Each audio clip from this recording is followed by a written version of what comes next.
श्रीराम जय राम रघुराम।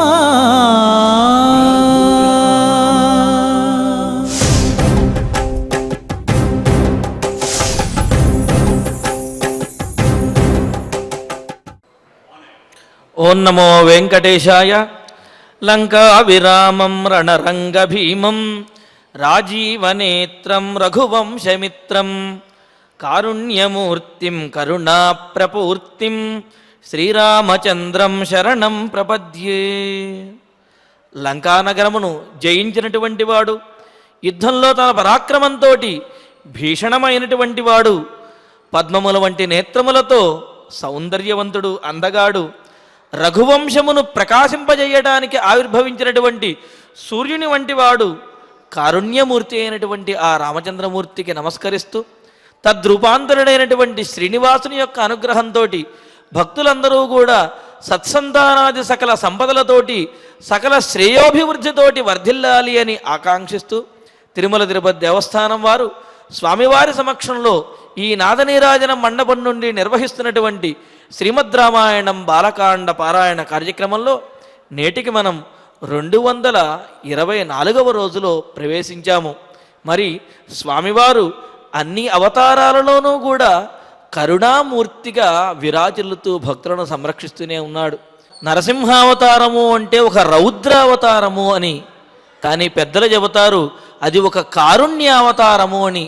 భగవంతుని యొక్క కరుణకు ప్రతిరూపమైనటువంటి అవతారంగా నరసింహావతారాన్ని చెబుతారు। ఎందుకు అంటే ఒక బాలుని రక్షించడము కోసము తాను ఒక ప్రత్యేకమైనటువంటి బ్రహ్మ సృష్టిలో లేనటువంటి ఒక రూపాన్ని దాల్చి ఒక బాలుణ్ణి రక్షించడం కోసం స్వామివారు దిగి వచ్చినటువంటి అవతారము ఆ నరసింహావతారము।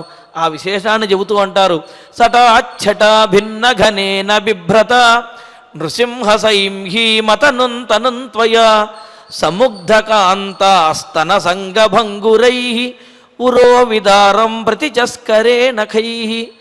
ఎంత సున్నితమైనటువంటి వాడు ఆ నరసింహమూర్తి, ఎంతటి సున్నితమైనటువంటి స్వభావం కలిగిన వాడు అంటే చెబుతారు, అంటే లక్ష్మీదేవిని తాకితేనే మొక్కబోయేటటువంటి తన గోళ్లతోటి కఠినమైనటువంటి ఆ హిరణ్యకశిపుని యొక్క ఆ ఉరోభాగాన్ని చీల్చివేశాడు। అంటే ఆ హిరణ్యకశిపుణ్ణి వధించడం అనేది నరసింహస్వామి వారికి అదో పెద్ద ఘనకార్యమేమీ కాదు, అవలీలగా చేశాడు అనే విషయాన్ని చక్కగా తెలియజేశారు। అటువంటి కారుణ్యమూర్తి అయినటువంటి నరసింహస్వామి వారి యొక్క అనుగ్రహంతో ఈనాటి మన బాలకాండ పారాయణ కార్యక్రమాన్ని శ్రీగురు ధ్యానపూర్వకంగా సత్సంకల్పంతో సమష్టిగా ప్రారంభించుకుందాము। ఓం నమో వెంకటేశాయ।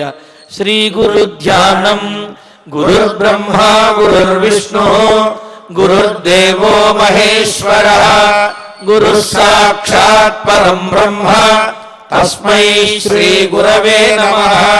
శ్రీనివాస ధ్యానం శ్రీ వెంకటాచలాధీశం శ్రియాధ్యాసిత వక్షసం శ్రితచేతన మందారం శ్రీనివాసమహం భజే। అధ సంకల్పః శ్రీమదాదివరాహ క్షేత్రే విరాజమానస్య శ్రీ పద్మావతీ జానేః అఖిలాండకోటి బ్రహ్మాండ నాయకస్య శ్రీరామచంద్ర రూపాంతరస్య భగవతః శ్రీ వెంకటేశ్వర స్వామినః సన్నిధౌ హనుమత్ సీతా లక్ష్మణ భరత శత్రుఘ్న పరివార సమేత శ్రీరామచంద్ర పరబ్రహ్మణః పరిపూర్ణానుగ్రహేణ అస్మిన్ భువనే అతిశీఘ్రమేవ విశూచికా క్రిమేః వినాశనార్థం భారతవర్షస్య అభివృద్ధౌ నిమగ్నానాం విద్యా విత్త వాణిజ్య కృషి వైద్య వైజ్ఞానిక దేశరక్షణాదిరంగేషు విద్యమానానాం ఆస్తిక మహాజనానాం సర్వేషాం సకుటుంబానాం ఆయురారోగ్యైశ్వర్య సద్బుద్ధి ఇత్యాది సర్వశుభఫల ప్రాప్త్యర్థం తేషాం सर्वतोमुखाभिवृद्धि द्वारा श्रीरामराज्यस्य पुनर्व्यवस्थापनार्थम् अनूढानां शीघ्रमेव विवाहसिद्ध्यर्थं दम्पतीनाम् अनुकूलदाम्पत्यसिद्ध्यर्थं सन्तानार्थिनां शीघ्रमेव सत्सन्तानप्राप्त्यर्थं ततः पितृदेवता प्रीत्यर्थं गोसंरक्षणार्थं च सकलसम्पत्प्रदे श्रीमद्वाल्मीकि रामायणान्तर्गते बालकाण्डे यथाशक्ति श्लोकव्याख्यानपुरस्सरम् 31 सर्गश्लोकपारायणम् तथा श्रीमद्योगवासिष्ठे विसूचिका महामारी निवारकस्य महामन्त्रस्य पारायणम् श्रीधन्वन्तरि मन्त्रपारायणम् च अन्योन्यसाहाय्येन आचार्यमुखेन करिष्यामहे। श्रीवाल्मीकि प्रार्थना। वाल्मीकिर्मुनिसिंहस्य कवितावनचारिणः शृण्वन् रामकथानादम् को न याति परां गतिम्। श्री आञ्जनेय प्रार्थना। यत्र यत्र रघुनाथकीर्तनम् तत्र तत्र कृतमस्तकाञ्जलिम् बाष्पवारि परिपूर्णलोचनम् मारुतिम् नमत राक्षसान्तकम्। श्रीरामायण प्रार्थना। वेदवेद्ये परे पुंसि जाते दशरथात्मजे वेदः प्राचेतसादासीत् साक्षात् रामायणात्मना। श्रीराम प्रार्थना। आपदामपहर्तारम् दातारम् सर्वसम्पदाम् लोकाभिरामम् श्रीरामम् भूयो भूयो नमाम्यहम्। श्रीरामचन्द्र परब्रह्मणे नमः। अथ श्रीमद् रामायणे बालकाण्डे 31 सर्गः। श्री गुरुभ्यो नमः। श्री वेंकटेश चरणौ शरणं प्रपद्ये। श्रीरामाय नमः। तेस्तंगते दिनकरे स्नात्वा हुतहुताशनाः विश्वामित्रं पुरस्कृत्य निषेधुरमितौजसः। ఆ మునివరులంతా ఆ శోణా నదీ తీరంలో సాయం సమయంలో ప్రశాంతంగా హాయిగా ఉన్న ఒక మంచి చోటు చూసుకుని ఈ పూటకి ఇక్కడ ఆగుదాం, ఇక్కడ విడిది చేద్దాం అని వారి 100 శకటి పరివారాన్ని ఆ ఎడ్లబళ్లను ఓ వారగా నిలుపుకొని వాటికి కావాల్సినటువంటి ఆహారము మేత దాన్ని అంతని సమర్పించి నీరు పెట్టి ఆ బండ్ల మించి తమ వస్తువుల్ని దింపుకొని ఆ నదిలో స్నానం చేసి ఆ సాయంకాల కృత్యాల్ని తీర్చుకునేటటువంటి ఒక పరమపావనమైనటువంటి ఘట్టం. అమితౌజసః తే స్నాత్వా, దివ్యమైనటువంటి తపో మహిమ వల్ల ఏర్పడిన గొప్ప ఓజస్సు కల మహనీయులు ఆ మునిగణం అంతా కూడా. వారంతా తే స్నాత్వా, ఆ నదిలో చక్కగా హాయిగా స్నానం చేసి దినకరే అస్తంగతే హుతహుతాశనాహ, దినకరుడు సూర్యభగవానుడు అస్తంగతే అలా అస్తమిస్తూ ఉండగా అన్నట్లుగా సంధ్యావందనాదులను చేసుకుని అస్తమించిన పిదప హుతహుతాశనాహ వారి నిత్యాగ్నిహోత్రాన్ని ఆచరించుకుని విశ్వామిత్రం పురస్కృత్య, విశ్వామిత్రుల వారిని ముందుగా ఉంచుకుని పెద్దలుగా నిషేధు వారంతా అక్కడ కూర్చున్నారు అన్నారు. ప్రశాంతంగా సాయంకాలం పలహారాలు కూడా అయిపోయిన సందర్భంలో మన ఇళ్లలో అక్కడ ఆరు బయట వెన్నెల్లో కుర్చీలు అవి వేసుకుని హాయిగా కులాసాగా ముచ్చటించుకోవడం కనిపిస్తూ ఉంటుంది కదా, ఆ మాదిరిగా ఉంది వాతావరణం అక్కడ. వాల్మీకి మహర్షి ఏ మాట చెప్పినా ఎంతో లోతైన ధర్మ రహస్యం సూక్ష్మం ఉంటుంది. ఇది ధర్మం నువ్వు ఇలా పాటించు అని చెప్తే అది మనకి ఒకలా ఉండొచ్చు కనుక దాన్ని పెద్దలు పాటించారు అని మాత్రమే చెప్పుకుంటారు. నువ్వు కూడా అంత పెద్దగా అవ్వాలి అంటే వారిని అనుసరించు అనే అంతరార్థం అందులో ఉంటుందన్నమాట. ఒక మాట చెప్తారు, శ్రీమద్ రామాయణానికి అర్థం చెప్పడం అంటే అంత తేలిక కాదు, చాలా ఒళ్ళు దగ్గర పెట్టుకుని చెప్పాలి అని. ఒక మాట ఏమనుందంటే, విద్యావతాం భాగవతే పరీక్ష అంటారు. ఎంత చదువుకున్న వాళ్ళైనా సరే భాగవతానికి అర్థం చెప్పాలంటే అది వారి పాలిట పెద్ద పరీక్షే అంటారు. మరి అలాంటి భాగవతం ఆ భగవంతుని మీద భారం ఉంచి భక్తితో అర్థం చేసుకుందాము అని మొదలు పెడితే అంతో ఇంతో కొరుకుడు పడచ్చు ఆ పరమాత్మ యొక్క అనుగ్రహం వల్ల. అయితే భక్తితో చదివి అర్థం చేసుకోగలిగితే భాగవతం, భక్తితో యుక్తితో వ్యుత్పత్తితో అంటే సంస్కృతం మీద గొప్ప పరిజ్ఞానంతో మంచి లాజిక్తో యుక్తితో పరిపూర్ణమైనటువంటి శ్రీరాముని యందు భక్తితో ఉంటేనే ఈ శ్రీమద్ రామాయణం అర్థమవుతుంది అన్నారంటే అక్కడ ఏదో కారణం ఉంటుంది కదా. గమనించండి, ఈ శ్లోకంలో ఏమనుంది, తే అస్తంగతే దినకరే స్నాత్వా హుతాశనా అనుంది.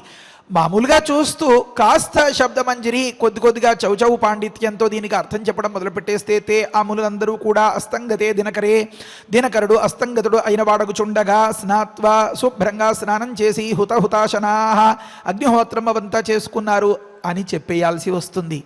అమ్మమ్మ, అది పెద్ద అధర్మం.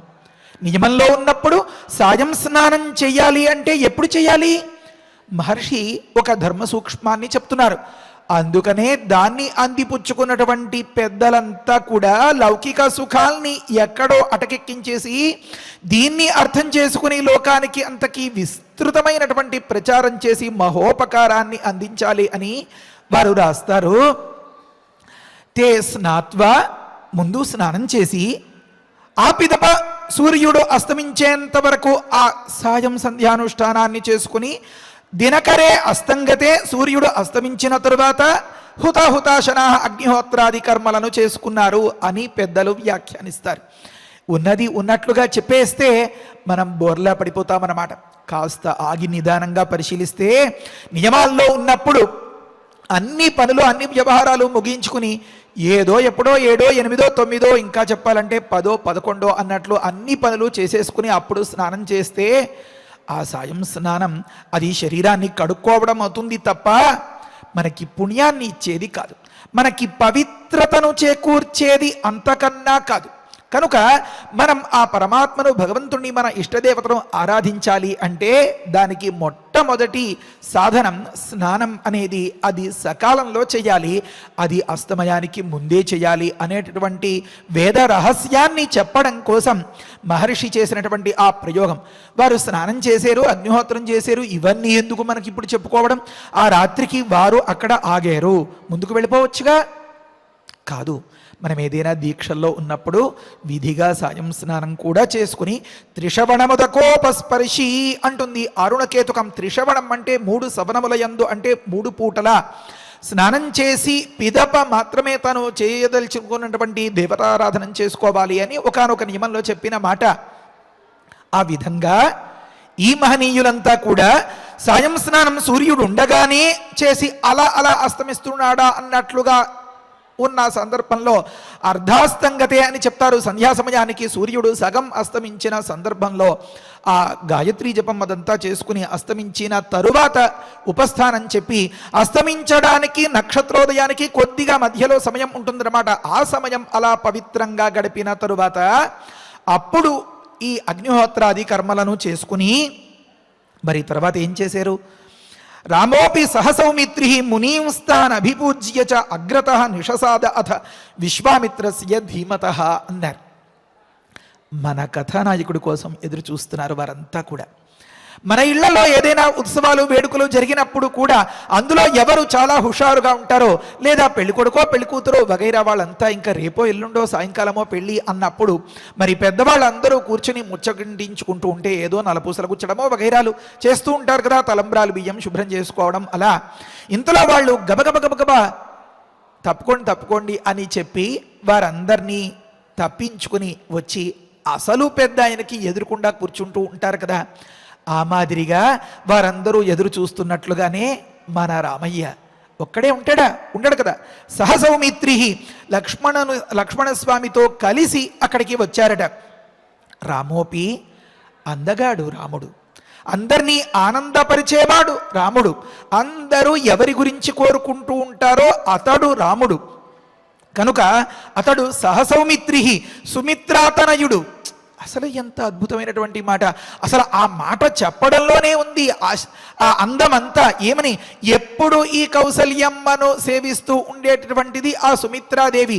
అవే తల్లి లక్షణాలు పుణికి పుచ్చుకున్నవాడు మన లక్ష్మణస్వామి. కనుక అన్నగారు ఎక్కడ ఉంటే అక్కడల్లా నీడలాగా ఉంటాడనమాట.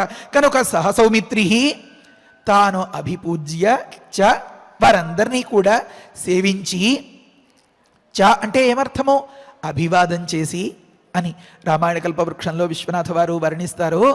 రాముని యొక్క శిరస్సు వారి పాదాలకి తగిలేలాగా తల ఆనించి నమస్కారం చేసి, ఎలా? ముందు గురువుగారికి, ఆ తర్వాత ఆ చుట్టూతా ఆ పరిసరాల్లో ఉన్నటువంటి మునిగణానికి. మరి అభిపూజ్య అని ఉంది కదండి, అంటే సేవించి అంటే అర్థమేమి? బహుశా మన ఇళ్లలో మాదిరే ఏదైనా ఒక మంచి ప్రోగ్రాం అందరూ కలిసి చూద్దాం రండిరా అని పిలిచిన సందర్భంలో, తాతయ్య రే నా కర్ర అక్కడెక్కడో మర్చిపోయాను, కాస్త తెచ్చిపెట్టరా అనొచ్చు. మా అమ్మగారు నా కళ్ళజోడు కాస్త వెతికి పెట్టరా అని అనొచ్చు. నా మందుల డబ్బా తెచ్చిపెట్టరా అబ్బి అని అనొచ్చు. ఈ వచ్చినటువంటి మనవడు ఎంతో ఉత్సాహంతో వారికి కావాల్సినవన్నీ అందించి తీరా కూర్చున్న సందర్భంలో, ఒరే కూర్చున్నావా? అయ్యో నాకు కాస్త మంచినీళ్ళు కావాలరా అన్నయ్య అని అనొచ్చు. ఓ తప్పకుండా అని చెప్పి ఏ కాస్త విసుగు లేకుండా చేస్తూ ఉండడం ఆ పిల్లల దగ్గర మనం గమనిస్తూ ఉంటామే. అలా మన రామయ్య కూడా వారికి కావాల్సినటువంటి ఆ అంగవస్త్రమో, ఆ తుండో, లేకపోతే ఆ దండమో, కమండలమో, వగైరాలో అంతా పట్టుకొచ్చి ఇచ్చి, మరి అందరిలో పిల్లవాడు కదా, ఆటల్లో అరటిపండు అని మన వాళ్ళు అనుకునేటటువంటి సందర్భాల్లో ఆ పిల్లవాడిని ఎంత ముచ్చటగా చూస్తూ ఉంటారు. అలా మన రామయ్య అక్కడ అందరిలోనూ ఒక ముఖ్యమైనటువంటి ఆకర్షణ కదా. అందుకని ఆ ముద్దు ముచ్చట కోసమైనా సరే బహుశా ఏదో ఒక పని చెప్పి ఆ సేవ చేయించుకుని వాళ్ళు అంతలా పరవశించి ఉండవచ్చు.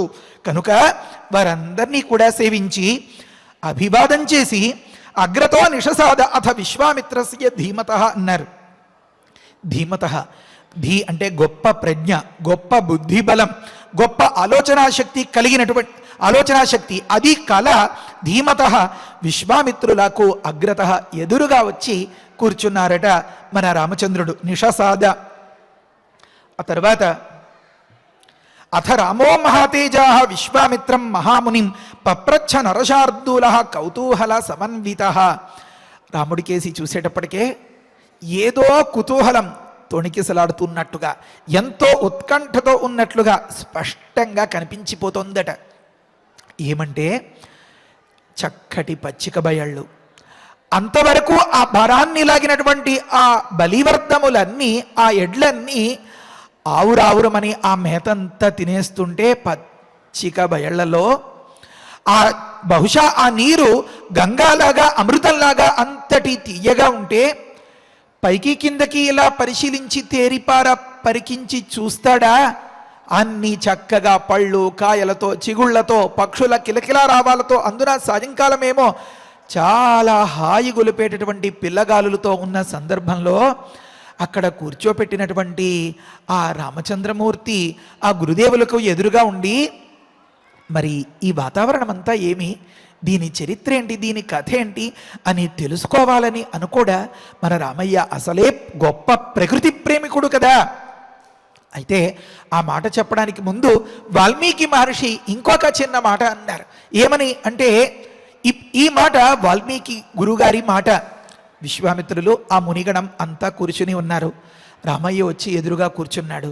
కూర్చునేటప్పటికే రెండు కళ్ళు చాలనంతగా ఆ రాముల వారి కేసే చూస్తున్నటువంటి విశ్వామిత్రులకేసి చూస్తున్నటువంటి మునిగణాన్ని, ఆ మునిగణాన్ని, విశ్వామిత్రుల్ని, లక్ష్మణస్వామిని చూస్తున్నటువంటి మన వాల్మీకి మహర్షి గురువు గారు మనకి చూపించడానికి ఒక మాట అన్నారు.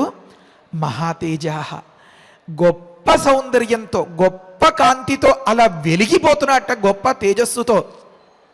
మన ఇళ్లలో కూడా ఎక్కడైనా ఏదో ఒక కొత్త స్థలానికి వెళ్తామనుకోండి, ఆ పిల్లలు అందంగా ముస్తాబైపోయి గబగబా తయారైపోయి వచ్చి వీధి గదిలోనో ఆ హాల్లోనో అక్కడో కూర్చుని ఆడుకుంటున్నారు అనుకోండి, అమ్మకి నాన్నకి వాళ్ళకి ఎంత సంతోషంగా ఉంటుంది. అమ్మ బాత్రూమ్ ఎక్కడ, ఇక్కడ నేను పలానా బ్రష్ ఎక్కడ చేసుకోవాలి, మరొకటి ఎక్కడ అని చెప్పి అందరూ తెమిలిపోయినా వీరు మాత్రం ఆ తువ్వాలు భుజానికి వేసుకుని అటు ఇటు తిరుగుతున్నారు అనుకోండి, ఒక మాదిరిగా ఉంటుంది. అయితే మన రామయ్య వీరందరూ ఎప్పుడు సిద్ధమవుతారా అని చెప్పి, అంటే ఇంకా ఆహితాగ్ని కాలేదు కదా, అంతంతటి అగ్నిహోత్ర హోమాలు వగైరాలు లేవు కదా, ఏదో సాయం సమిధాధానం అంటారు ఆ మాదిరిగా అగ్ని కార్యాదులను ముగించేసుకుని వారందరికంటే ఒకంత ముందుగానే తయారైపోయి వీరందరూ ఎప్పుడు వచ్చి ఒక దగ్గర కూర్చుంటారా, మనం వెంటనే వెళ్ళిపోయి విశ్వామిత్రులకు దగ్గరగా జరిగి దీని గురించి అడిగి తెలుసుకోవాలి అనే సందర్భంలో అంత ముస్తాబైపోయినటువంటి మన రామయ్యను తాను చూస్తూ మనకి చూపిస్తున్నారు వాల్మీకి మహర్షి. మహాతేజాహ, గొప్ప శరీరకాంతితో ఉన్నటువంటి. ఇంకొక తాత్పర్యం, తేజస్సు అంటే ప్రభావము అన్నారు. గొప్ప ప్రభావం కల సత్తా, కార్యాన్ని సాధించేటటువంటి సామర్థ్యం కల. ఎందుకు, ఇంతకు ముందే నెగ్గి ఉన్నాడు కదా, మరి ఆ తేజస్సు ఆ ప్రభావం అంతా స్పష్టంగా రామయ్య జయం వల్ల ప్రస్ఫుటమైంది కనుక అథరామో మహాతేజా ఒక మాట. ఇంకొక మాట దీప్తౌ అన్నారు. ఈ కుతూహలం వల్ల ఆ గురువుగారితో గడపాలి అనే దాని వల్ల బహుశా ఈ చుట్టూతా ఉండేవారంతా కూడా తన గురించి రాముడెక్కడ రాముడెక్కడ రాముడు ఇంకా రాలేదే అని బహుశా అంతలా ఆసక్తిగా అపేక్షగా తనని అడుగుతూ ఉండేటటువంటి ఆ సందర్భాల వల్ల గొప్ప దీప్తి, గొప్ప ముఖకాంతి ఒక అర్థం చెప్పారు. మరొక అర్థం ఉందిట. తేజస్సు అంటే బలము అన్నారు, శక్తి, గొప్ప శక్తి కల, గొప్ప పరాక్రమం కల. మళ్ళీ ఇంకొక అర్థం చెప్పారు. తేజస్సు అంటే శుక్రము రేతస్సు అన్నారు. అంటే ఇంకా రామయ్యకి మంచి యౌవనప్రాయం వచ్చింది కనుక మంచి పెళ్ళీడికి వచ్చినటువంటి పిల్లని జతపరచాలి అనే దానికి ఒకానొక చిన్న సంకేతంలాగా విశ్వామిత్రుల కళ్ళల్లో దూరినట్లుగా వాల్మీకి మహర్షి మన కళ్ళకు ఒకటి చూపిస్తున్నారు. రామయ్య మంచి వీర్యవంతుడు అని చెప్పడం కోసం అథరామో మహాతేజ ఒక మాట అన్నారు. ఇంకొక అద్భుతమైనటువంటి మాట, సాహిత్య దర్పణం అని ఒక మంచి గ్రంథం ఉంది, సాహిత్య గ్రంథం. దానిలో ఉత్తమ నాయక లక్షణాల గురించి వర్ణిస్తూ ఒక మాట చెప్తారు, మీరు కూడా వినండి, చాలా బాగుంటుంది. శోభా విలాస మాధుర్యం గాంభీర్యం ధైర్య తేజసి లలితౌదార్యం ఇత్యష్టౌ సత్వజాహ పౌరుషాహ గుణాహ. పురుషులకు ఉండేటటువంటి సత్వగుణ ప్రధానంగా ఉండేటటువంటి మనస్తత్వం ఉన్న పురుషులకు ఉండేటటువంటి ఆ సత్వగుణం వల్ల ఏర్పడిన గుణములు 8 ఉంటాయండి అని మొదలుపెట్టి శోభ, మంచి విలాసం, వారి యొక్క నడక, వారి యొక్క చూపు, వారి తీరు, వాడు కూర్చోవడం, వాళ్ళ టీవీ వగైరాలు అంతా గమనిస్తే ఆహా అనిపించేలాగా ఉంటాయట. శోభా విలాస. మాధుర్యం, మరి మాట మాట్లాడేరా తీయగా ఉంటుందట. గాంభీర్యం, మంచి నిండుదనం. మళ్ళీ గొప్ప ధైర్యం, గొప్ప తేజస్సు, మంచి లలితంగా ఉండడం అంటే సున్నితంగా వ్యవహరించడం. మన పిల్లలు ఎవరైనా అడ్డొచ్చారనుకోండి, తొక్కుకుంటూ వెళ్ళిపోతానో లేకపోతే కాలితో తన్నితేనో ఆ పక్క వాళ్ళు అంటారు, ఒరే అంత మొరటతనం ఏంట్రా, చెల్లి దగ్గర అంతటి మొరటగా ఉంటావేంట్రా, తప్పు కదరా అని. అంటే అడ్డొస్తే కాలితో తన్నేయడమే. ఆ మొరటితనం లేకుండా ఉండడం లాలిత్యం అన్నమాట, లలితంగా ప్రవర్తించడం. మళ్ళీ తీరా కూర్చోబెట్టగానే నాకు అది కావాలి ఇది కావాలి అంటే ఈ ముసలాళ్ళు ఎప్పుడు ఏదో ఒక పని చెప్తూనే ఉంటారు. కూర్చున్న దగ్గర నుంచి ఒకటే నస, ప్రోగ్రాం చూద్దామంటే చూడనివ్వకుండా అని అనుకోడు. ఎంతో ఉదారంగా కావాల్సినవన్నీ చేసి పెట్టి అప్పుడు తాను వారితో పాటుగా ఆస్వాదించేలాంటి మనస్తత్వం ఉండాలంటే మంచి ఔదార్యం, విశాలమైనటువంటి హృదయం ఉండాలి కదా. ఈ రకమైనటువంటి లక్షణాలన్నీ మన రామయ్యలో నిండుగా ఉన్నాయి అని చెప్పడం కోసం ఉపలక్షణమా సూచనమా అన్నట్లుగా ఈ 8 ఉన్నటువంటి తేజస్సు అని ఒక్కదాన్ని చెప్పి అంతటితో సరిపెట్టుకున్నారట వాల్మీకి మహర్షి. అథరామో మహాతేజా. మరి ఇంకొక దగ్గర వర్ణిస్తారు, తేజస్సు అంటేనండి అధిక్షేప అపమానేదే అపమానాదే ప్రయుక్తస్య పరేణ యత్ ప్రాణాత్యజేప్యసహనం తత్ తేజస్సముదాహృతం అంటారు. తనని గాని తన వారిని గాని బాధ పెట్టేటటువంటి వాళ్ళ విషయంలో ఏకాస్త ఉపేక్షించకుండా వారు చేసినటువంటి అధిక్షేపాన్ని అంటే తనను తగ్గించడం, తనని వెనకబెట్టేయడం, తన ప్రయత్నాన్ని సాగనివ్వకపోవడం అనే దాన్ని సహించకుండా, తమ వారికి జరిగినటువంటి అపమానాన్ని సహించకుండా ఉంచేటటువంటి గుణం ఏదైతే ఉందో అది తేజస్సు అని పిలువబడుతుంది. అది మన రాముడిలో దండిగా ఉంది కనుక అథరామో మహాతేజా. మరొక మాట చెప్పారు, ఇంకో మాట చెప్తారు. తేజస్సు అంటే సారం అండి అన్నారు. అంటే తరువాత కథకి ఒక్కొక్క మాట అథరామో మహాతేజ అనేది ఎలా ఒక మెట్టులాగా తయారవుతుందో గమనించాలి. ఇహనో ఇప్పుడో ఇంకా సీతాపరిణయమే కదా, మరి పసివాడు ఏమీ చేతకానివాడు, అంతటి యోగ్యత సామర్థ్యం లేనివాడు అయితే కళ్యాణానికి సిద్ధపడితే అది చేతులు దులిపేసుకోవడం అవుతుంది తప్ప ఉచితమైనటువంటి సందర్భంలో ఒక మహోన్నతమైనటువంటి కళ్యాణం అవుతుందా? కాదు కదా. కనుక రామయ్య గురించి ఆ స్థితిగతులు, ఆ యోగ్యత, ఆ అభివృద్ధి, ఆ ఈడొచ్చినటువంటి తనం, ఆ యుక్త వయస్సు, ఆ యౌవనప్రాయం, దీన్ని అంతనే గమనిస్తూ ఉన్నటువంటి మనం అనుకున్నాం కదా, విశ్వామిత్రుల్ని గమనిస్తున్న మునిగణాన్ని గమనిస్తున్నటువంటి లక్ష్మణస్వామి, వీరి కళ్ళనే గమనిస్తున్నటువంటి వాల్మీకి మహర్షి మనకి చెప్పడం కోసం అథరామో మహాతేజా అన్నారు అని. తేజస్సు అంటే సుశ్రుతులు రాసినటువంటి ఆయుర్వేద గ్రంథం ఉంది. అందులో శరీరస్థానం అని, చికిత్సాస్థానం అని, వ్యాధిస్థానం అని విభాగాలు చేసి చెప్తారు. దానిలో శరీరస్థానంలో ఉన్నమాట, ఈ శరీరంలో వచ్చే మార్పులు, వీటిని వివరిస్తూ తేజస్సు అనగా సారము అని వివరించారన్నమాట. రసాదీనాం శుక్రాంతానాం ధాతూనాం యత్ పరం తేజ తత్ఖలు ఓజః తదేవ బలం ఇత్యుచ్యతే అన్నారు. మనం తిన్నటువంటి ఆహారంలో సారం సారం సారం సారం అంతా చిట్ట చివరికి వెళ్ళగా తేజస్సుగా పరిణమిస్తుంది అని ఆయుర్వేదాచార్యులు సుశ్రుతులు చెప్పిన రీతిగా మన రామయ్యలో గొప్ప ఉత్కృష్టమైనటువంటి తేజస్సు, ఓజస్సు, బలం, ఈ రసముల సారం ఏదైతే ఉందో అదంతా ప్రస్ఫుటంగా కనిపించేటప్పటికే ఒక్కసారి ఏం జరుగుతోంది, ఏం చెప్పాలి అనేటటువంటి అంశాలని అంతనీ మరిచిపోయినటువంటి విశ్వామిత్రులు రామయ్య కేసి ఆపాదమస్తకం తేరిపార చూస్తుండగా అనిపించిన మాట అథరామో మహాతేజాహ అన్నమాట.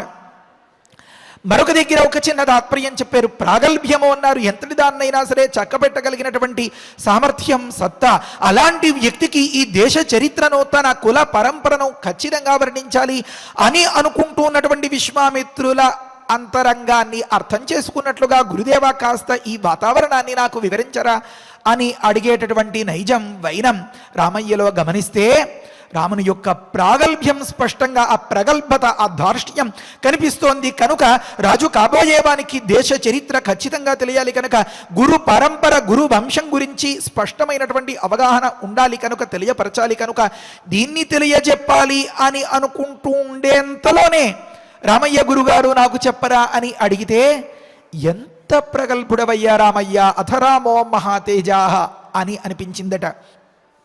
అంటారు అక్కడ పరులను అభిభవం చేసేటటువంటి సామర్థ్యం, ఎదురనేదే లేకుండా అణగదొక్కేయగలిగేటటువంటి సత్తా, పరైరనభిభావ్యత్వం, అది ఇంకొక మాట. ఎంతటి పరులు అంటే శత్రువులు, ఎంతటి శత్రువులు కూడా తనని ఏ విధంగా తగ్గించలేనటువంటి ఒకానొక హెచ్చుతనాన్ని కలిగించేటటువంటి గొప్ప గుణానికి తేజస్సు అని పేరు అని. ఇంకొక మాట అప్రతిహతాజ్ఞత్వే అంటారు. తను చేసినటువంటి శాసనం ఎన్నటికీ మళ్ళీ తిరగరాయక్కర్లేకుండా, ఎన్నటికీ మార్పు చేర్పు అనేదానికి అవకాశమే లేకుండా అన్నది అన్నట్లుగా, అనుకున్నది అనుకున్నట్లుగా అమలు చేయగలిగేటటువంటి సత్తా ఏదైతే ఉందో అప్రతిహతమైన ఆజ్ఞ, ఆ ఆజ్ఞాశక్తే తేజస్సు అనే పేరుతో పిలువబడుతోంది. అలాంటి తేజస్సు చాలా గొప్పగా కలిగినటువంటి రామయ్య అథరామో మహాతేజాహ. ఇంకో దగ్గర అంటారు, మహాభారతంలో అనుశాసన పర్వంలో చెప్తారు, దాన ధర్మ పర్వ అని అవాంతర విభాగంలో తేజస్సుతో కూడిన వారిని కూడా తేజ అని పిలుస్తారు అన్నారు. తేజస్విని తేజశబ్ద అన్నారు. ఎవరండి తేజస్సుతో కూడిన వారు అంటే మనం ఎక్కడ ఉన్నాం అంటే ఆ మునిగణం కూడా ఉన్నాం. ఆ మునిగణానికి ఏది ప్రాణం? వారి నిత్యాగ్నిహోత్రం, లోక సంరక్షణ, ధర్మాచరణం. దానికి ముఖ్యాతి ముఖ్యమైనది ఏది? వారి గోసంపద, ఆ అగ్నిహోత్రాలు వగైరాలు ఇవన్నీ కూడా. మరి ఆ సందర్భంలో గమనిస్తే అగ్నులు ఉన్నాయి అక్కడ. అప్పుడే వారందరూ కూడా 100 బండ్ల మీద ఎక్కించుకుని అగ్నిహోత్రాలతో బయలుదేరారని మనం గతంలో అనుకున్నాం కదా. కనుక అప్పుడే వారందరూ కూడా హుతాశనా అన్నారు కూడా. నిత్యాగ్నిహోత్రం చేస్తే ఆ అర్చిస్సు, ఆ జ్వాల అందులో వేసినటువంటి హవిస్సును అంతని ఆరగించి అంతా కడుపు నిండినటువంటి పిల్లాడి ముఖంలాగా ఆ అగ్నిహోత్రుని ముఖం ఎంతో తేటతో కనిపించేటటువంటి తరుణంలో ఆ నదీ తీరంలో 100 అగ్నిహోత్రాలు ఆ చిరుగాలికి అలా అలా నాట్యం చేస్తున్నాయా అన్నట్లుగా ఉన్న సందర్భంలో ఆ గోవులు, ఆ అగ్నులు, ఆ బ్రాహ్మణోత్తములు కదా మనకి కనిపిస్తారు. కనుక అక్కడ వర్ణిస్తారు ఏమనంటే, 3 తేజాంసి నోచ్ఛిష్ట ఆలభేత కదాచన అగ్నిం గాం బ్రాహ్మణంచ తథా అస్య ఆయు నరిష్యతి అని ఉందన్నమాట. 3 ఉచ్ఛిష్టుడై స్పృశించకూడదు, 3 తేజస్సులను. ఏమా తేజస్సులు అంటే అగ్ని ఒకరు, గోవు ఒకరు, బ్రాహ్మణుడు ఒకరు అని చెప్పి తేజస్సు అనగా ఈ 3 రూపాల్లో ఉంటుంది అని వర్ణించారు. కనుక వాల్మీకి మహర్షి ప్రకృత దృశ్యాన్ని ఆ నదీ తీరంలో ఆ నిత్యాగ్నిహోత్రం చేసుకుని అక్కడంత స్థిమితంగా కూర్చున్నటువంటి ఆ బ్రాహ్మణోత్తములు, ఆ గోవులు, ఆ ఎడ్లు, బళ్ళు, వాకిళ్ళు, అవన్నీ పరిసరాలు పరిశీలిస్తే ఇంతింతటి మహాతేజోరూపంగా ఉన్నటువంటి అగ్నుల మధ్యలో, ఇంతింతటి మహాతేజోరూపంగా ఉన్నటువంటి ఆ అగ్నులను ఆరాధించినటువంటి బ్రాహ్మణోత్తముల మధ్యలో, ఇంతింతటి నిత్యాగ్నిహోత్రానికి కారకమై సకల లోకానికి సుభిక్షాన్ని కలిగించేటటువంటి ఆ గోమాతల మధ్యలో కూర్చున్నటువంటి రామయ్య కనుక అథరామో మహాతేజాహ అన్నారట వాల్మీకి మహర్షి. ఒక్కొక్క మాట దగ్గర ఆగి పరిశీలిస్తే తేనె పట్టుకుని పిండుకుని జుర్రుకున్నంత ఆనందంగా ఉంటుందన్నమాట. అబ్బా, అంత సంతోషకరమైనటువంటి అంశం ఆ రామయ్య కూర్చున్నటువంటి ఆ సంధ్యా సమయంలో ఆ మునిగడం, ఆ సముదాయం, ఆ పరిసరాలు, ఆ సదస్సు, ఆ వేదిక. అథరామో మహాతేజ విశ్వామిత్రం మహామునిం పప్రచ్ఛ నరశార్దూల కౌతూహల సమన్విత. ఎంతో కుతూహలంతో కూడిన వాడై పురుషోత్తముడైనటువంటి మన రామచంద్రుడు పప్రచ్ఛ ఆ గురువుగారిని, విశ్వామిత్రుని అడిగారట. ఏమని అడిగారు? రాముడికి కథల మీద ఆసక్తి ఎక్కువ.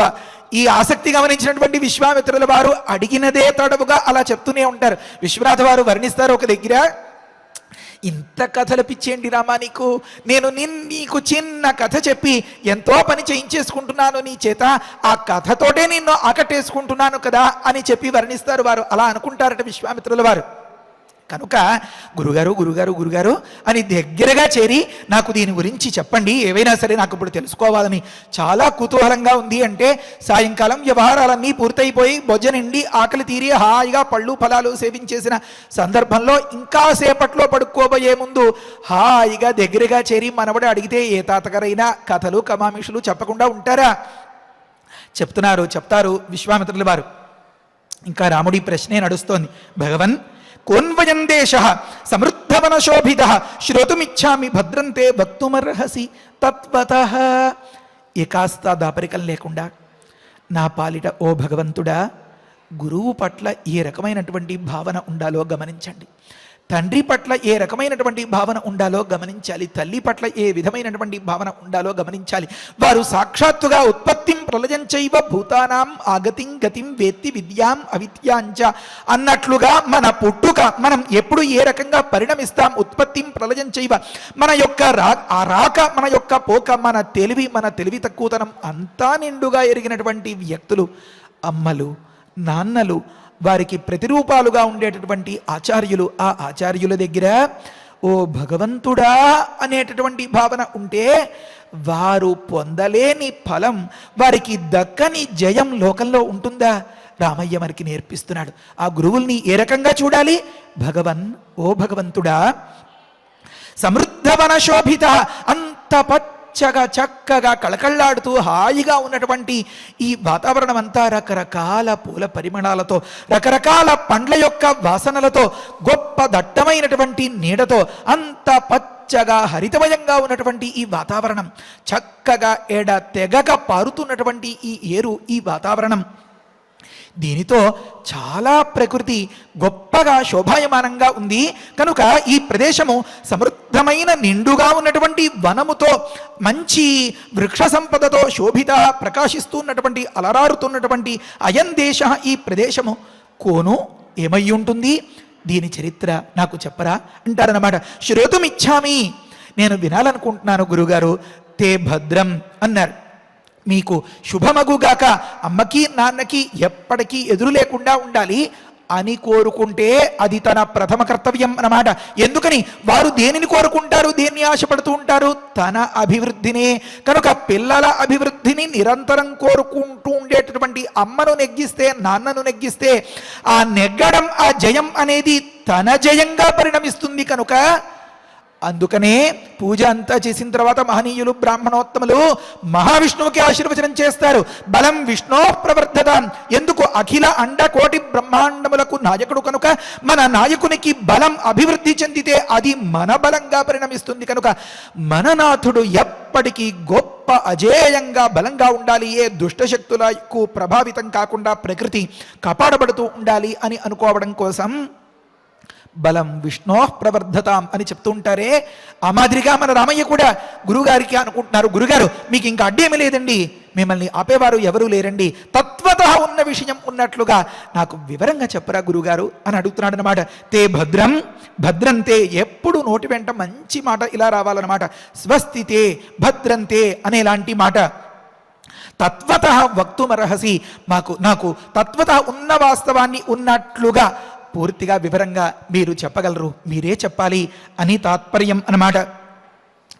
అప్పుడు ఒక అద్భుతమైనటువంటి మాట. చోదితో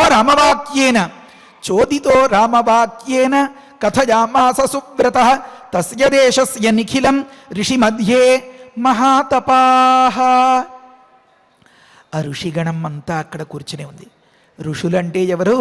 అతీంద్రియ ద్రష్టలు. రేపు రాబోయేటటువంటి విషయాన్ని, ఎప్పటిదో జరిగిపోయిన దానిని కూడా ఇప్పుడే కళ్ళెదురుగా చూడగలిగినటువంటి సత్తా ఉన్న మహనీయులు, ఆ తపస్సులు, ఆ గణమంతా కూడా ఆ ఋషి మధ్యంలో ఉన్నటువంటి విశ్వామిత్రుల వారు మహాతపాహ. ఇది ఇంకా ఒక అద్భుతమైనటువంటి మాట. ముందు అన్వయం చూసేసుకుందాం. సువ్రత, గొప్ప నియమం కలిగినటువంటి, పట్టిన పట్టు ఎన్నకి విడువనటువంటి విశ్వామిత్రుల వారు, గొప్ప నియమం కలిగినటువంటి మన విశ్వామిత్రుల వారు, గొప్ప పట్టుదల కలిగినటువంటి మన విశ్వామిత్రుల వారు. సువ్రత, ఇది అంతా విశ్వామిత్ర చరిత్రలో వస్తుంది. విశ్వామిత్రులు తన పూర్వుల చరిత్ర అంతా గొప్పగా చెప్పి, నాయనా గురువంశం లోకంలో ప్రతి ఒక్కరూ తెలుసుకోవాలి అనేటటువంటి నీతిని చాటి రామచంద్రమూర్తికి తన యొక్క వంశ మహాత్మ్యాన్ని చెప్తారు. అయితే తన మహత్తు తను చెప్పుకోకూడదు కనుక తన మహత్తు చెప్పరు. మరి గురువుగారి మహత్తు ఎలా తెలుస్తుంది రాములకి అంటే, అద్భుతమైనటువంటి కవితా సౌందర్యం. మిథిలకు చేరిపోయారు అనుకున్న సందర్భంలో అప్పుడు కూడా కొంత కథ నడిపిస్తారు వాల్మీకి మహర్షి. అలా ఉత్కంఠ రేకెత్తించి ఇయం సీతామమ సుత అని ఆ కళ్యాణాన్ని జరిపిస్తారన్నమాట. ఆ సందర్భంలో శతానందుల ద్వారా ఈ విశ్వామిత్రుల చరిత్ర కథ అంతా అక్కడ వస్తుంది. సరే, ప్రకృతంలో గొప్ప మహాతపస్సు చేసినటువంటి ఆ విశ్వామిత్రుల వారు రామవాక్యేన చోదిత, రాముడి యొక్క మాట చేత ప్రేరేపింపబడిన వాడై తస్య దేశస్య, ఆ ప్రదేశం యొక్క వృత్తాంతాన్ని నిఖిలం పరిపూర్ణంగా ఋషి మధ్యే కథజామాస, ఆ ఋషుల అందరి మధ్యలోనూ చెప్పడం మొదలుపెట్టారు అని అన్నారు. మన కథలో చెప్పడం మొదలుపెట్టారు, కానీ ఇప్పటికీ చూస్తే చెప్పేశారు కదా. కనుక కథజామాస భూతకాలిక లీట్ ప్రయోగం అన్నమాట. ఇక్కడ పెద్దలు అంటారు, ఋషి శబ్దాన్ని ప్రయోగించడంలో ఉండేటువంటి ఆంతర్యం, విశ్వామిత్రుల వారు చాలా అద్భుతమైనటువంటి రహస్యాల్ని బోధిస్తారు. ఈ బోధించినటువంటి రహస్యాల వల్ల రాముని మనస్సులో కొన్ని అంశాలు నిక్షిప్తమైపోతాయి అన్నమాట, రిజిస్టర్ అయిపోతాయి. కులకాంతలు, వారి యొక్క ప్రవృత్తి, కులకాంతలు ఏ విధమైనటువంటి ప్రలోభాలకి లొంగరు. ఈ కుల స్త్రీలు ఎన్నటికీ వారి నియమ నిబంధనలకు లోబడి మాత్రమే ప్రవర్తిస్తూ ఉంటారు అని ఇలాంటి అంశాలన్నీ సీతమ్మ వారు వనవాస కాలంలో రావణాసురుడు ఎత్తుకుపోయిన సందర్భంలో సుమారుగా ఒకనొక సంవత్సర కాలం పాటు తనకి దూరంగా ఎక్కడో రాక్షసులందరి మధ్య పరుల గృహంలో ఉన్న సందర్భంలో రాముల వారి మనస్సులో ఏ కాస్త సంకోచం లేకుండా ఉండేంతగా అసలు ఉత్తమ స్త్రీలు, పతివ్రతలు, మంచి పెంపకంలో పెరిగినటువంటి వారు, మంచి ఇంట పుట్టినటువంటి వారు, అమ్మా నాన్నల వారి మనస్తత్వాల్ని అందంగా పుణికిపుచ్చుకున్నటువంటి ఉత్తమ నారులు, మహిళలు ఏ రకంగా ఉంటారు అని చెప్పడం కోసం ఈ ప్రాంతం గురించి వర్ణించండి గురుదేవా అంటే దానిని కూడా వర్ణిస్తారు అన్నమాట. అవి ఆ పై రాబోయే సర్గలో మనకి ఎదురవుతాయి. ఇంతటితో ఈ సర్గ పూర్తవుతుంది. ఇక్కడ సరే మనకు అప్పుడే సూచన వచ్చేసింది. ఏమనంటే మహాతపాహ అన్నమాట. విశ్వామిత్రులు ఏ పని చేసినా, ఎప్పుడు చేసినా, ఎంతసేపు ఏ రకంగా ప్రవర్తించినా దాని వెనుక గొప్ప ఆలోచన ఉంటుందన్నమాట. మనం వెనుక చదువుకున్నాం తపస్సు అంటే ఏమి అని. గొప్ప ఆలోచన, గొప్ప అణకువ, లేకపోతే గొప్ప పుణ్యం, తాను చేసినటువంటి తప్పును దిద్దుకోవడం అనేది ప్రాయశ్చిత్తం అనేది కూడా తపస్సు.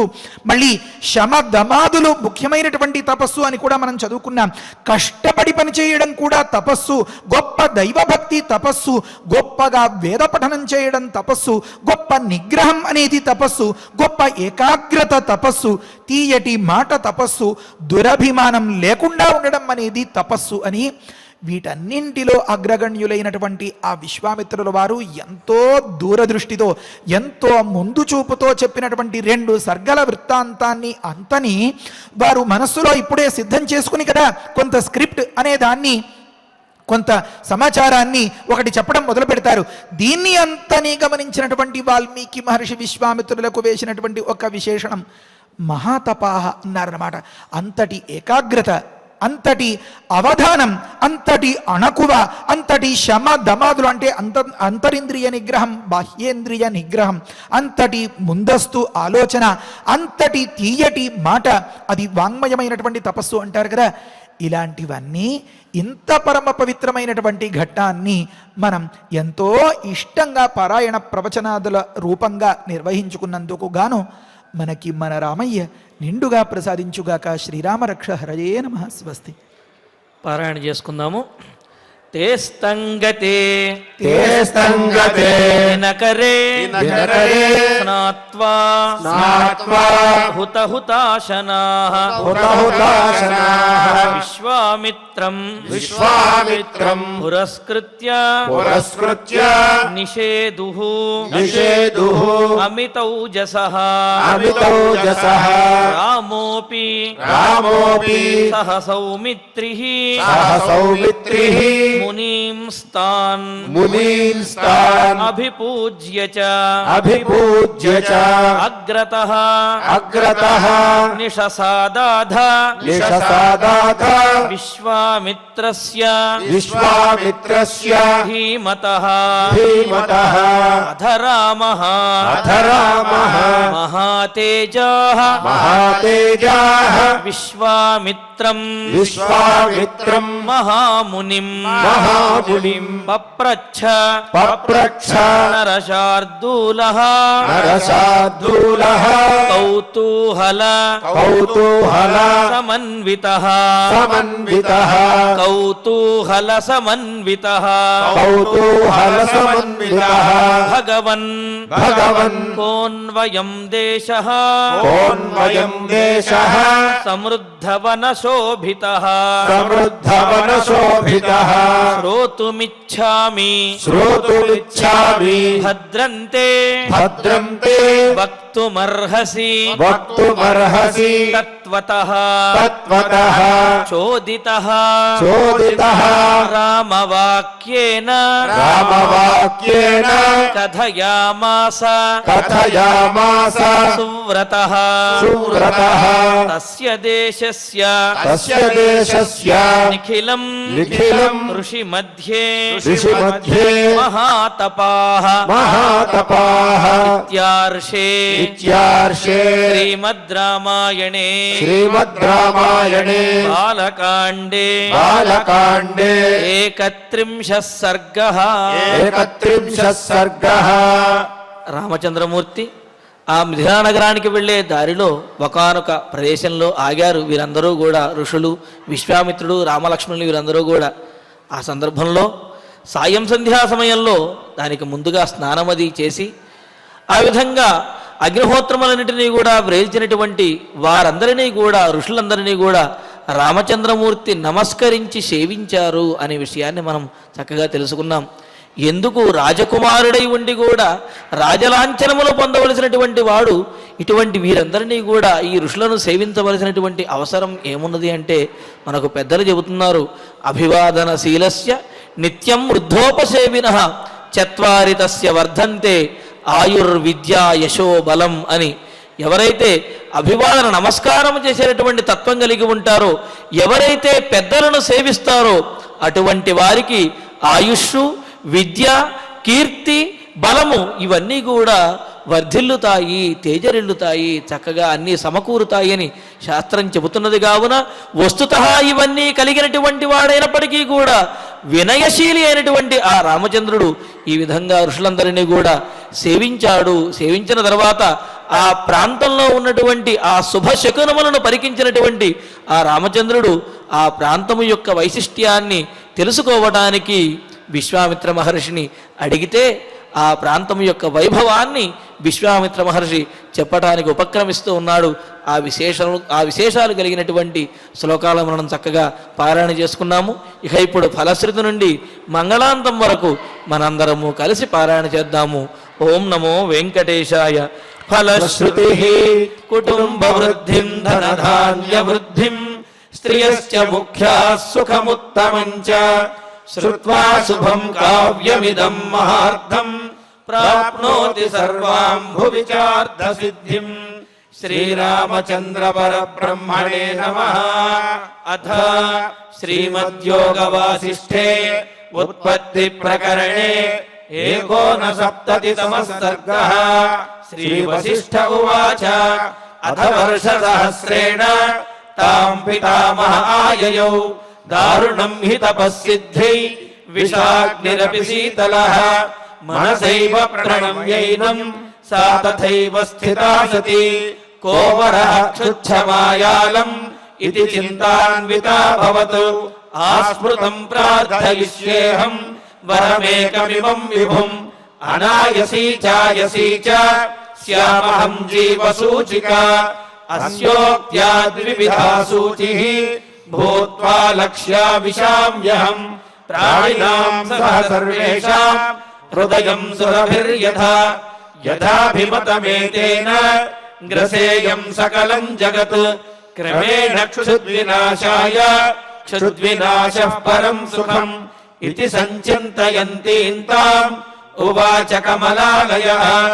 అన్యా దృశ్యాస్తథా దృష్ట్వా స్థలితాభ్రవోపమం బ్రహ్మోవాచ పుత్రి కర్కటికే రక్షః కులశైలాభ్రమాలికే ఉత్తిష్టన్త్వంతు దుష్టోస్మి గృహాణాభిమతం వరం. కర్కట్యువాచ భగవన్ భూత భవ్యేశ స్యామహం జీవసూచికా అనాయసీ చాయసీ చ విధేర్పయసి చేద్వరం. శ్రీ వసిష్ఠ ఉవాచ ఏవమస్మితి తాముక్త్వా పునరాహ పితామహః సూచికాసోపసర్గాత్వం భవిష్యసి విశూచికా సూక్ష్మయా మాయయా సర్వలోకహింసాం కరిష్యసి దుర్భోజనాదురారంభాః మూర్ఖా దుస్థితయశ్చ యే దుర్దేశవాసినో దుష్టాః తేషాం హింసాం కరిష్యసి ప్రవిశ్య హృదయం ప్రాణైః పద్మప్లీహాదిబాధనాత్ వాతలేఖాత్మికా వ్యాధిః భవిష్యసి విశూచికా సగుణం విగుణం చైవ జనమాసాదయిష్యసి గుణాన్ వివిధ చికిత్సార్థం మంత్రోయంతు మయోచ్యతే. బ్రహ్మోవాచ హిమాద్రేరుత్తరే పార్శ్వే కర్కటీనామరాక్షసి విశూచికా విధానాస నామ్నాప్యన్యాయ బాధికా. తస్యాః మంత్రః ఓం హ్రీం హ్రాం హ్రీం రాం విష్ణుశక్తయే నమః. ఓం హ్రీం హ్రాం హ్రీం రాం విష్ణుశక్తయే నమః. ఓం హ్రీం హ్రాం హ్రీం రాం విష్ణుశక్తయే నమః. ఓం నమో భగవతి విష్ణుశక్తివేనా.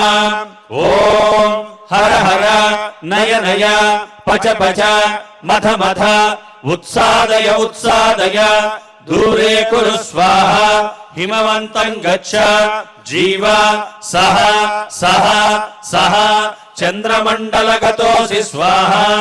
ఓం నమో భగవతి విష్ణుశక్తివేనా.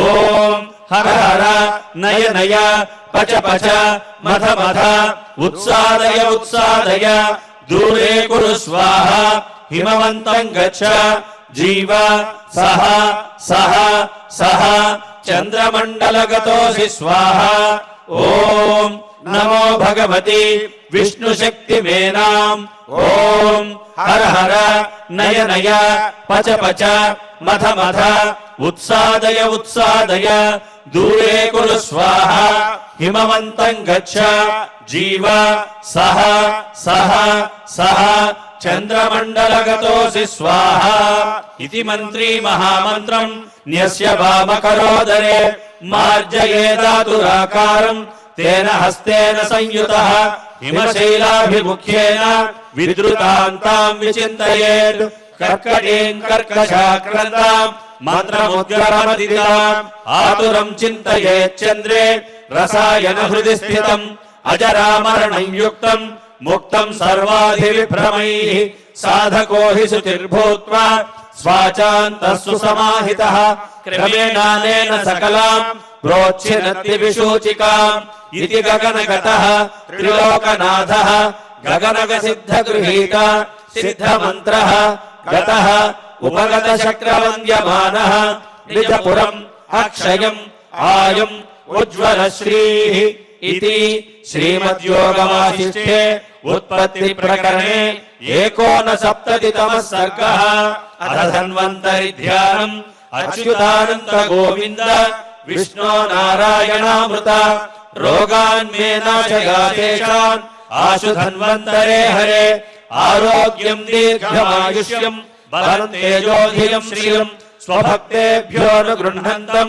వందే ధన్వంతరిం హరిం ధన్వంతరేరిమం శ్లోకం భక్త్యా నిత్యం పఠంతి యే అనారోగ్యం న తేషాం స్యాత్ సుఖం జీవంతి తే చిరం ఓం నమో భగవతే వాసుదేవాయ ధన్వంతరయే అమృత కలశహస్తాయ వజ్రజలౌకహస్తాయ సర్వామయ వినాశనాయ త్రైలోక్యనాథాయ మహావిష్ణవే స్వాహా ఓం వాసుదేవాయ విద్మహే సుధాహస్తాయ ధీమహి తన్నో ధన్వంతరి ప్రచోదయాత్ అథ నవగ్రహ ప్రార్థనా ఆరోగ్యం పద్మబంధుర్వితరతు నితరాం సంపదం శీతరశ్మిః భూలాభం భూమిపుత్రః సకలగుణయుతాం వాగ్విభూతిం చ సౌమ్యః సౌభాగ్యం దేవమంత్రీ రిపుభయశమనం భార్గవః శౌర్యమార్కిః దీర్ఘాయుస్సైంహికేయః విపులతరయశః కేతుః ఆచంద్రతారం అరిష్టాని ప్రణశ్యంతు దురితాని భయాని చ శాంతిరస్తు శుభం మేస్తు గ్రహాః కుర్వంతు మంగళం అధ క్షమా ప్రార్థనా యదక్షరపదభ్రష్టం మాత్రాహీనం చ యద్భవేత్ తత్సర్వం క్షమ్యతాం దేవ నారాయణ నమోస్తుతే అథ భగవత్సమర్పణం కాయేన వాచా మనసేంద్రియైర్వా బుద్ధ్యాత్మనా వా ప్రకృతే స్వభావాత్ కరోమి యద్యత్ సకలం పరస్మై నారాయణాయేతి సమర్పయామి అథ మంగళం శ్రియః కాంతాయ కళ్యాణ నిధయే నిధయేర్థినాం శ్రీ వెంకట నివాసాయ శ్రీనివాసాయ మంగళం. ఓం నమో వెంకటేశాయ. తిరుమల తిరుపతి దేవస్థానం వారి యొక్క జూబ్లీ హిల్స్ హైదరాబాదులో వేంచేసినటువంటి తిరుమల తిరుపతి దేవస్థానం వారి యొక్క వెంకటేశ్వర స్వామి వారి ఆలయంలో ద్వితీయ వార్షికోత్సవ బ్రహ్మోత్సవములు నిర్వహించబడుతూ ఉన్నాయి. ఆ బ్రహ్మోత్సవాలలో భాగంగా ఈనాడు ఉదయం స్వామివారు సిరియతురువడి అని కీర్తించబడే హనుమద్వాహనంలో వేంచేసి రామచంద్రమూర్తిగా భక్తులందరినీ కూడా అనుగ్రహించబోతూ ఉన్నాడు. అదేవిధంగా ఈనాడు రాత్రికి గజవాహనంలో స్వామివారు కొలువు తీరి ఉండి అందరికీ కూడా సకల సంపదలను కూడా అందించబోతూ ఉన్నాడు. కావున భక్తులందరూ ఈ వాహన సేవలను వీక్షించి స్వామివారి యొక్క అనుగ్రహాన్ని పొందవలసిందిగా తెలియజేస్తున్నాము. ఓం నమో వెంకటేశాయ.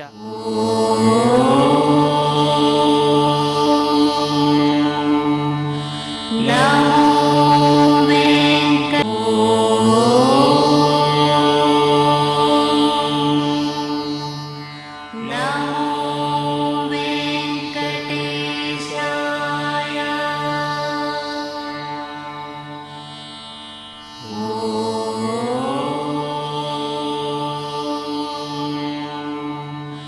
नमो